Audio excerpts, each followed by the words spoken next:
ketika buka ya, sore sampai dengan nanti sahur.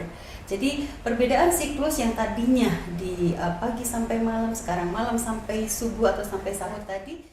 The most favorite hospital talk in Indonesia. Assalamualaikum warahmatullahi wabarakatuh. Halo Sobat Healthies, apa kabar? Semoga dalam keadaan sehat ya, dan tetap semangat dalam menjalankan aktivitas sehari-hari. Bertemu lagi bersama saya Rahmania di acara Hospital, the most favorite hospital talk in Indonesia. Sobat Healthies, sebentar lagi kita akan memasuki bulan suci Ramadan nih.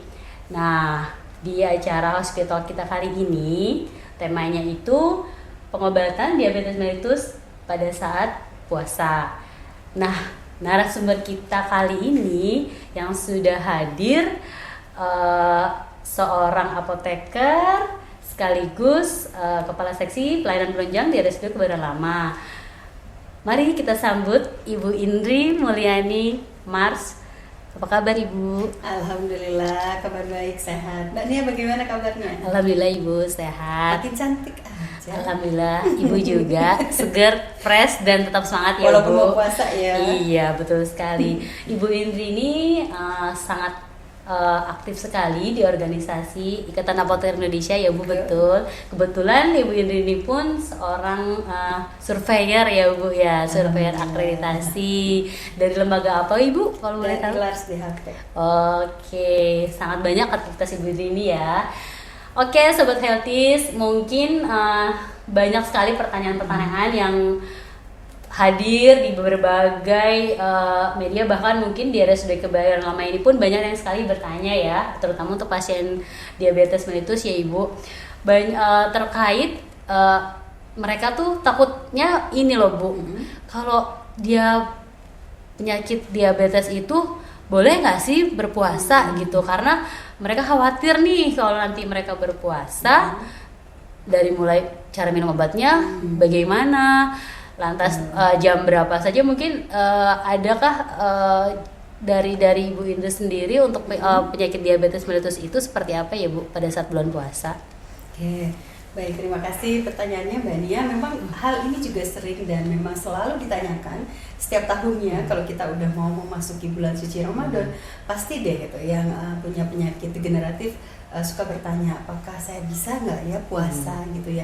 Nah, untuk keputusan bisa atau tidaknya puasa sebetulnya ini tidak lepas dari diagnosa dokter yang bersangkutan. Jadi kalau seseorang itu dinyatakan boleh berpuasa atau tidak boleh berpuasa, tentunya dari anamnesa si dokter. Nah, ketika dokter ini sudah menyatakan bahwa oh ini Bapak walaupun sedang diabetes ya, dia bisa berpuasa, ada syaratnya. Salah satunya adalah ketika pantauan kadar gula dalam darah selama 3 bulan itu aman, maka dia bisa dikategorikan juga bisa aman untuk berpuasa, yaitu di kadar HbA1c-nya itu di 7% ke bawah. Namun kalau misalnya kadarnya 8-10% untuk HbA1c-nya, maka dokter biasanya tidak menyarankan kepada si pasien untuk berpuasa. Jadi tergantung juga pada kondisi tubuh si pasien, itu harus dipastikan pertama. Jadi di awal kali itu harus dipastikan bahwa apakah kondisi tubuh si pasien ini memungkinkan untuk berpuasa. Dan juga kalau misalnya keinginannya sangat ingin banget berpuasa, tetapi dia sudah lansia misalnya, sudah 75 tahun, kemudian mungkin dia punya riwayat penyakit akut, misalnya dia punya mungkin sesak gitu ya, atau penyakit penyerta lainnya, komorbid gitu ya. Kemudian juga kalau misalnya ibu hamil gitu, itu juga pasti dokter akan agak sangat hati-hati apakah dia bisa berpuasa atau tidak. Jadi yang pertama dilakukan adalah anamnesa dari dokter. Ketika sudah oke dia berpuasa, boleh nih, maka itu sekarang tugasnya apoteker untuk memberikan edukasi bagaimana nanti dia untuk memanage pengobatan dia selama di bulan puasa. Yaitu tadi cara minumnya seperti apa sih gitu ya, Iya, Mbak betul. Nia ya. Karena memang kan yang kita tahu tuh misalkan yang pastinya semua yang mempunyai penyakit diabetes pun berharap bisa tetap berpuasa ya Bu, walaupun mereka tetap minum obat gitu. Betul. Nah mungkin yang tadi Ibu bilang seandainya jika boleh berpuasa, bagaimana cara waktu interval untuk minum obatnya. Misalkan seandainya dia pasien tersebut diberikan obat sehari 3 kali nih Bu. Nah itu waktunya seperti apa ya Bu untuk minumnya? Baik, bulan puasa dengan bulan yang bukan bulan puasa ya, bulan biasa itu pasti berbeda ya. Yang tadinya siklus kita aktivitas makan minum itu kan pasti di pagi sampai dengan malam hari. Nah sekarang kan dibalik, kita aktivitas makan minum itu di pas ketika buka ya, sore sampai dengan nanti sahur. Jadi perbedaan siklus yang tadinya di pagi sampai malam, sekarang malam sampai subuh atau sampai sahur tadi, ini akan membedakan atau akan membuat perbedaan jam biologis kita. Namun biasanya awal-awal di bulan puasa memang biologis kita ya, tubuh kita akan menyesuaikan diri secara cepat sih sebetulnya, sehingga nanti tinggal kita manage. Kalau tadinya misalnya 3 kali sehari di bulan biasa kita minum obat tiap interval 8 jam ya. Iya, Nah, karena bulan puasa maka interval itu akan lebih pendek. Jadi biasanya kurang lebih sekitar 5 jam ya. 5 jam. Jadi tadinya interval 3 kali sehari 8 jam, sekarang jadi 5 jam karena memang sangat pendek dari mulai buka puasa jam 18 atau jam 6 sampai dengan sahur misalnya jam 4. Sehingga kalau 3 kali sehari kita mulai dari jam 6 pas kita berbuka puasa, maka tinggal ditambah tuh Mbak intervalnya 5 jam 5 jam. 18 tambah 5 berapa? 23. Jadi dari jam 18 dia minum, jam 23 dia minum, kemudian jam berapa lagi? Jam 4 ya, jam 4 dia minum lagi. Berarti pada setelah sahur berarti ya Bu? Betul, jadi ketika dia pas buka, kemudian jam 23 mungkin sebelum tidur, kemudian sama setelah sahur. Nah ini juga tergantung apakah obat itu diminum sebelum makan atau sesudah makan, nanti disesuaikan. Seperti itu. Tapi seandainya misalkan dia ada waktu sebelum tidur nih, tapi dia terlupa nih Bu, maksudnya ya biasa kan semangat setelah tarawih, lelah sepertinya terus tidur. Nah itu apakah boleh nanti pada saat sahur dia double untuk minum obatnya atau seperti apa ya Bu? Nah sebelum kita bicara lebih jauh, sebetulnya ada hal yang menarik terkait dengan pengobatan diabetes ini. Karena orang yang diabetes atau diabetesi itu ketika saat berpuasa otomatis dari pagi sampai dia sore dia tidak memiliki asupan glukosa ya. Apapun makanan, minuman dia tidak sama sekali. Otomatis kadar gula atau kadar gula dalam darahnya juga tidak seperti bulan-bulan biasa. Nah, biasanya dokter akan mengadjust gitu ya, jadi akan menyesuaikan dosis terlebih dahulu. Kalau tadi orangnya boleh berpuasa yang tadinya misalnya berikan dosis obat 3 kali sehari, maka karena dia berpuasa, bisa saja dokter akan mengurangi dosisnya. Jadi misalnya obat yang dia minum tadinya 3 kali, misalnya dia minum metformin 3 kali sehari, nanti dokter bisa saja merekomendasikan untuk dikurangi jadi 2 kali sehari saat misalnya berbuka dan juga saat sahur misalnya seperti itu. Jadi betul-betul pemantauan ketat dari pribadi pasiennya dan juga dari dokter itu sangat dibutuhkan dalam hal ini. Kalau sudah sangat kenal dengan tubuhnya, kondisi tubuhnya itu lebih enak lagi, atau dia sering rutin memantau kadar gula dalam darahnya secara mandiri kan bisa ya. Jadi dia bisa memantau dengan saya minum obat 3 kali sehari pun gitu ya tidak gula darahnya tetap stabil gitu, jadi it's okay. Tapi kalau misalnya ternyata dengan 3 kali sehari kok kadar gula saya sangat drop sehingga dia mungkin ketika berpuasa lemes gitu ya, pusing kok malah nggak kuat. Nah itu perlu juga tuh dikonsultasikan kembali dengan dokternya.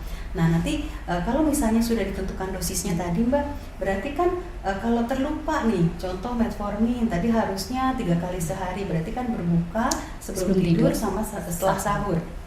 Kalau lupa pas yang sebelum tidur, pas sahur saya minum 2, seperti itu ya. Nah ini hati-hati sekali karena obat-obat anti hiperglikemia atau obat-obat diabetes ini kan fungsinya adalah untuk mengurangi kadar gula di dalam darah.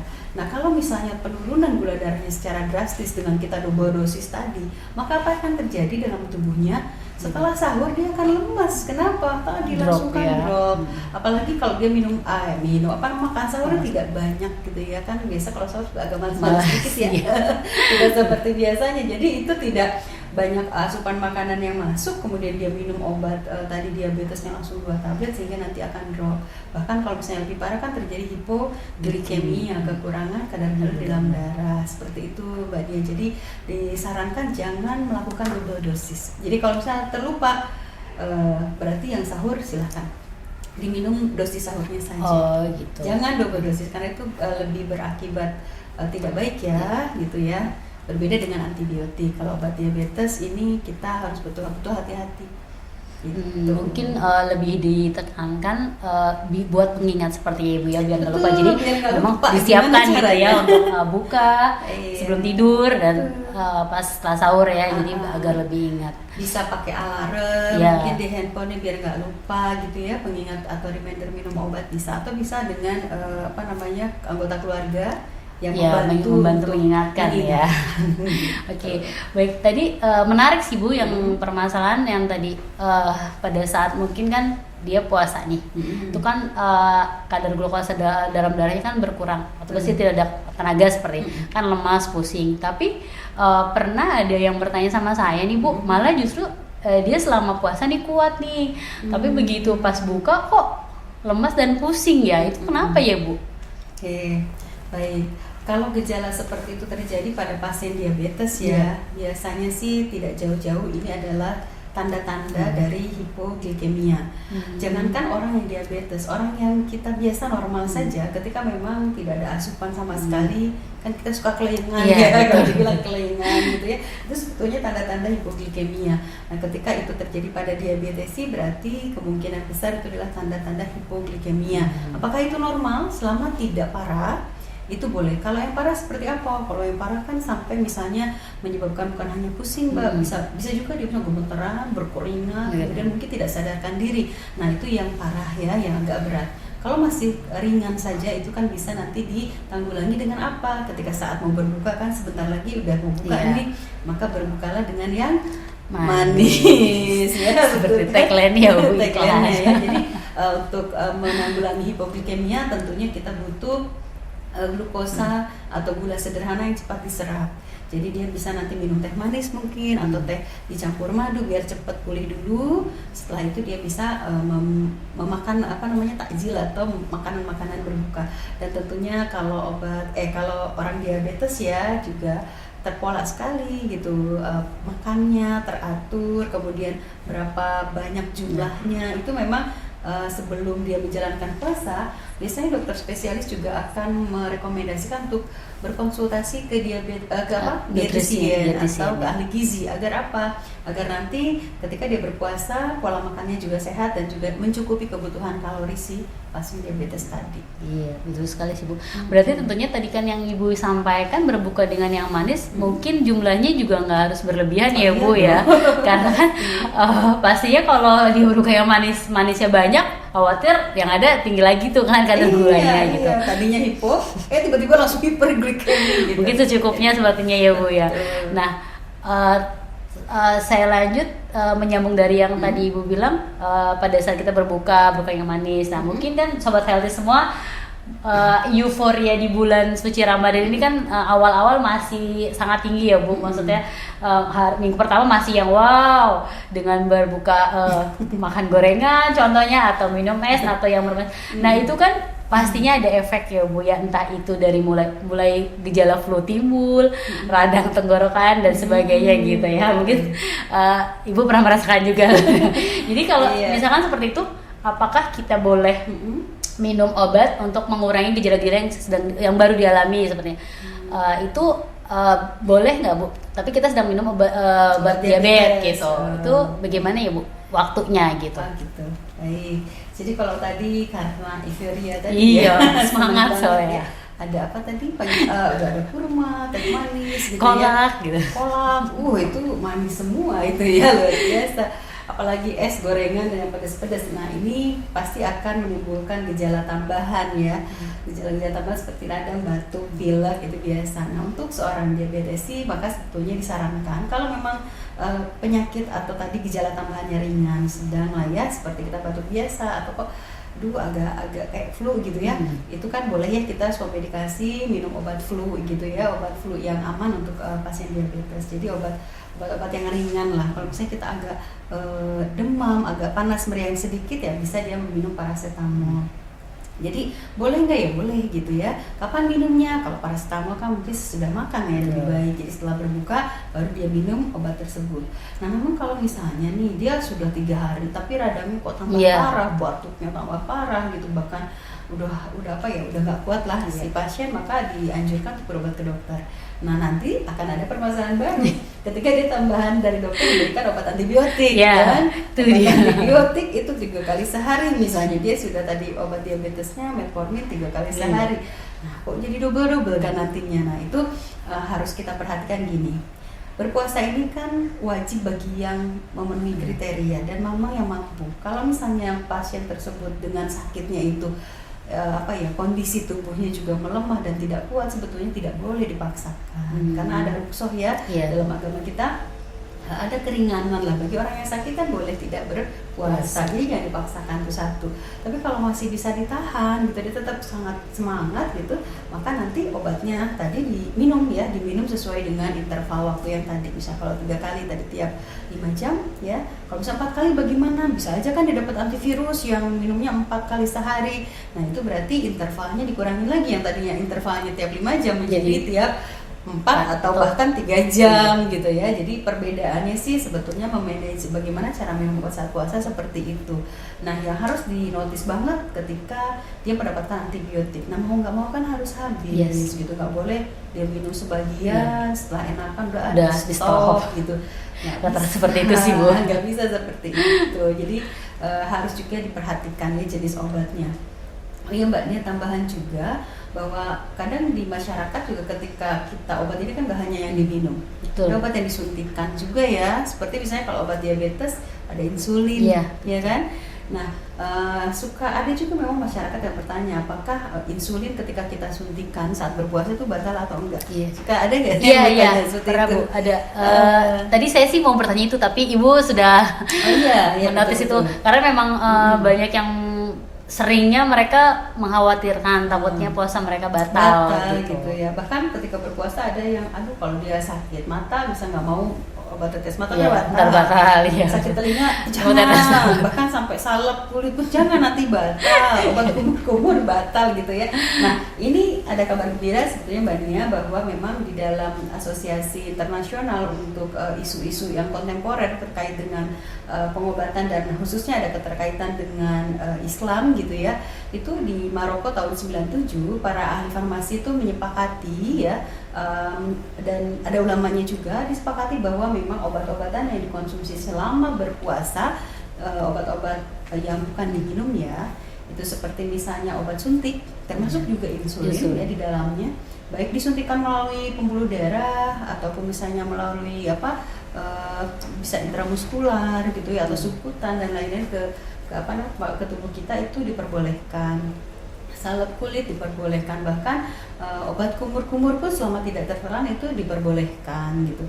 Kemudian juga kalau misalnya ada obat-obat supositoria gitu ya, misal obat-obat ambeien gitu, seperti itu juga, dimana kalau tidak melalui saluran pencernaan mulut dan kemudian sampai kerongkongan dan lambung itu tidak membatalkan. Jadi aman-aman saja, jadi tidak usah khawatir kalau itu bisa membatalkan puasa.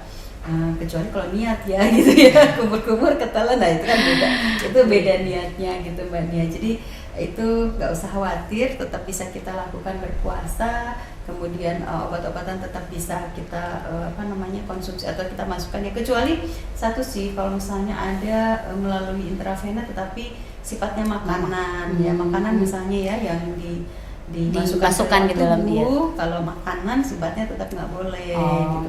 Tapi selain dari makanan yaitu obat itu diperbolehkan. Intinya berarti segala sesuatu yang tujuannya untuk pengobatan ya Bu masih diperbolehkan ya dengan tujuan tersebut. Oke. Sobat Healthy, sangat menarik sekali ya diskusi bersama Ibu. Wow, mungkin sedikit pencerahan sepertinya ya Bu ya, terkait dengan beberapa hal yang memang dikhawatirkan oleh para penderita diabetes mellitus atau sedang menggunakan terapi obat lain gitu di saat bulan puasa. Semoga ini semua bisa menenangkan ya Bu ya, dengan berbagai informasi yang Ibu berikan tadi, sudah dijelaskan dari mulai waktu interval minum obat sampai jam-jamnya, sampai semua aturan-aturannya ya Bu ya. Jadi memang sudah jelas sih Bu ya. Iya, dan memang ada ini Mbak Nia, izin menambahkan untuk obat-obat diabetes itu ketika di bulan puasa kita ini Mbak Nia juga apoteker nih. Sediaan obat itu kan macam-macam Iya, Mbak Nia betul, ya. betul. Ada obat tablet yang kita minum saja tuh macam-macam jenisnya. Iya, banyak. Banyak gitu ya. Dan itulah hebatnya ya perkembangan ilmu dan teknologi. Tablet pun macam-macam. Ada tablet yang sifatnya bisa lepas lambat ya, Yes. atau sustain release, atau katakanlah dia efeknya bisa long acting. Lama ya. Nah, lama gitu. Jadi cukup minum sekali, Betul. efeknya bisa 24 jam. Nah, ini juga adalah peluang bagi pengobatan diabetes ya, yang misalnya dia kalau saat bulan biasa minum obatnya 2 kali sehari. Tetapi kemudian ada sediaan yang isinya komposisinya sama. Misalnya dia tadi misalnya apa ya, metformin. Ada metformin yang sediaannya itu adalah sustain release. Jadi dia yang biasanya minum 2 kali, dia cukup minum sekali saja. Misalnya sehabis berbuka atau sehabis sahur, minum cukup sekali. Nanti efeknya 24 jam. Nah, itu juga akan memudahkan ya bagi pasien untuk kepatuhan minum obatnya, dan Iya, simpel betul. sekali gitu ya. Cuma memang jenis bentuk sediaannya berbeda. Gitu. Nah, itu juga bisa membantu nih pasien-pasien diabetes untuk menjadi alternatif lah. Nah, biasanya dokter juga sudah paham itu. Contoh kecil misalnya biasa minum captopril. Nah, captopril itu kan banyak biasa diminum pasien 2-3 kali Iya. sehari ya. Ada yang 25 mg, ada yang 12,5 mg. Nah, ketika bulan puasa bisa saja nanti dokter meresepkan yang golongannya sama, ACE inhibitor, tetapi dia misalnya pilihannya yang long acting tadi. Acting ya. Dikasihlah yang sekali sehari, misalnya lisinopril. Jadi bisa itu dijadikan terapi selama dia di bulan puasa. Nah, itu akan meningkatkan kepatuhan dan juga kemudahan bagi pasien-pasien diabetes. Oh iya, memang canggih ya. ya, karena di zaman maju makin banyak yang terupdate, makin banyak canggih ya Bu, makin memudahkan juga ya Bu ya, Betul terutama sekali. dalam pengobatan. Mungkin sobat healthy semua jika memang apakah ada hal-hal yang kita sebaiknya memang kalau kita ragu ya Bu ya, mungkin bisa dikonsultasikan sepertinya ya Bu. Jadi kalau misalkan sobat healthy semua, jika memang perlu dikonsultasikan di RSUD kita ini bisa ya Bu ya, gitu. Kalau misalnya mau konsultasi di kita kan udah lengkap ya Bu, misalkan ada bisa konsultasi ke Misalnya spesialis kalau penyakit dalam. spesialis penyakit dalam kita ada. Kemudian nanti kalau mau konsultasi dietnya ya atau pola makannya bisa dengan ahli gizi kita juga ada. Dia bisa berikan konseling itu. Kemudian ke apotekernya untuk bagaimana memanage pengobatan atau minum obatnya juga boleh ke apoteker di RSUD Kebayoran Lama kita. Ada banyak salah satunya dan juga apoteker lainnya. Jadi banyak pelayanan-pelayanan yang tentunya juga kita optimalkan untuk pelayanan kepada pasien ya. Untuk diabetes tentunya biar bisa biar mereka bisa berpuasa dengan aman dan nyaman. Betul. Iya betul sekali Bu Indri. Intinya kita jika sobat health masih ragu-ragu, mari datanglah ke RSUD Kebayoran Lama. Kami siap menerima konsultasi ya Bu ya. Oke, aduh sebenarnya sih pengennya lama ya Bu. Aduh banyak sekali sebenarnya pertanyaan saya, cuma mungkin waktu terbatas Ibu. Nanti ada next episode ya. Episode ya. Jadi mungkin kesimpulannya untuk sobat healthy semua, para penderita diabetes mellitus atau penyakit lain yang memang kemarin-kemarin khawatir pada saat bulan puasa seperti apa, mungkin sekarang sudah agak lebih tenang ya, sudah ada pembicaraan bahwa sebenarnya tidak ada mengganggu pada saat bulan puasa ya Bu ya, semua bisa berjalan sesuai dengan diatur dari cara minum obat dan sebagainya. Jadi kita bisa melaksanakan puasa dengan baik juga ya Bu ya, dan tetap sehat. Mungkin ada lagi Ibu yang disampaikan untuk sobat healthy semua? Terutama untuk pasien diabetes ya, para diabetesi tetap semangat menjalankan pengobatannya, jangan sampai terlewat atau terlupa.